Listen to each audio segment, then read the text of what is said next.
Hi everyone and welcome back. This is Mindy here today for Honeybee Stamps, and we have some gorgeous glitz going on in this video today featuring some fun birthday products. Starting with this birthday candle stencil. This is a 3-piece stencil. You can see this first one here has both the candle piece and the flame. This second one I'm showing you is just the flame. There's also an etched line in there, so you could line that up with a 4 1/4 by 5 1/2 inch cardstock piece. And then this third one is just the candle. So I am going to use all three in today's video. I'm starting with a piece of Neenah Solar White cardstock. This is 110 pound. I attached 2 pieces of purple tape to the edges. I'm going to make my card a landscape card today to fit my sentiment. And then I just laid that first stencil on top. This first one I'm using is just the candle portion.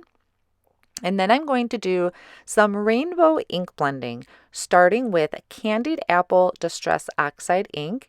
Then coming in with a spiced marmalade. And then I will use squeezed lemonade, so for a nice bright yellow. And I'm using the Honeybee Stamps blending brushes to do this, so this actually does move quite quickly.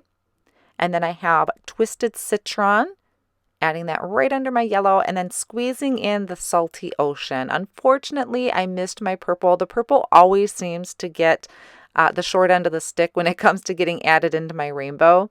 So once I finish the blending, I'm just going to peel off that top stencil, and then I'm going to add my flame. Now this is really easy to line up. The etched lines are more of there if you're going to make a portrait scape card.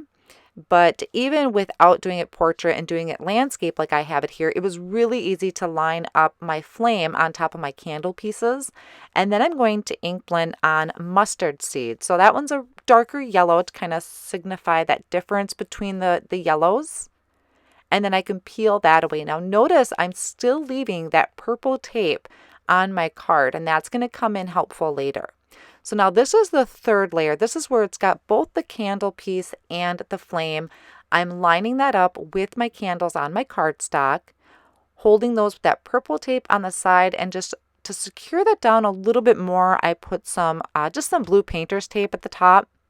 And I am going to apply some of the Gina K Designs Iridescent Glitz Glitter Gel. I am using a tonic spatula here. This is really flexible, so I can drag that down my card front. Now, one thing I really want to note is because we're applying this medium on top of the oxides, which react with water, it will taint your Glitz Glitter Gel. So you notice it's kind of yellow there, and I'm not going to put that back into my jar. I want to make sure whatever is in my jar is perfectly iridescent. So I did the big reveal there, carefully peeled back my stencil, and I'm going to set this off on the side to dry.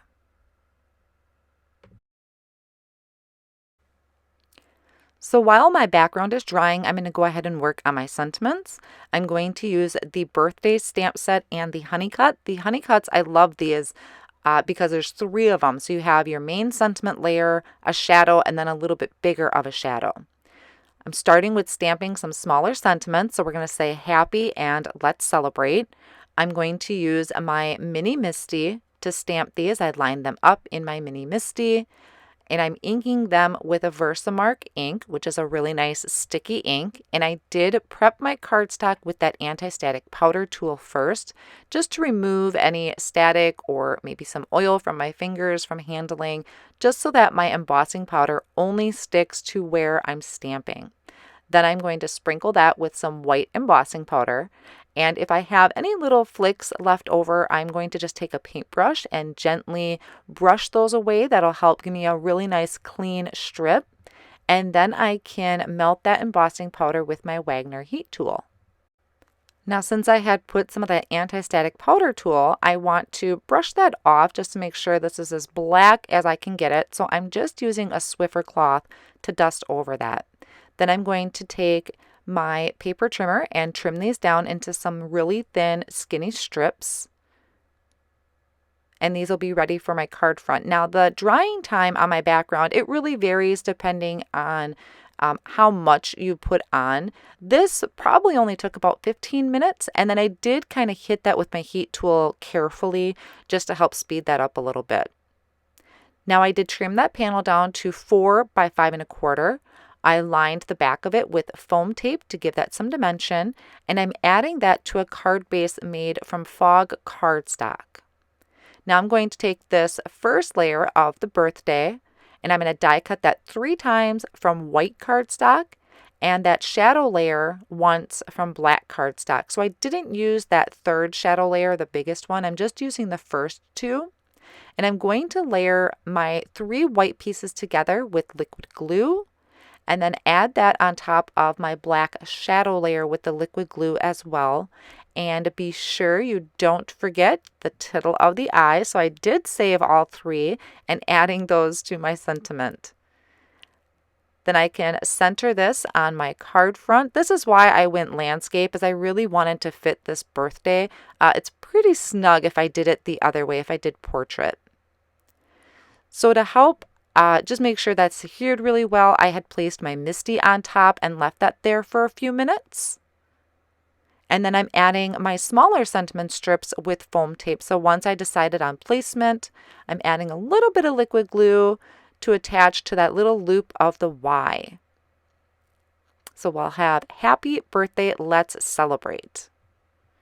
That finishes off the card today. I hope you enjoyed it, and we'll give this a try. All of the supplies will be listed down below in the video description. Thank you so much for joining me today, and I'll see you next time.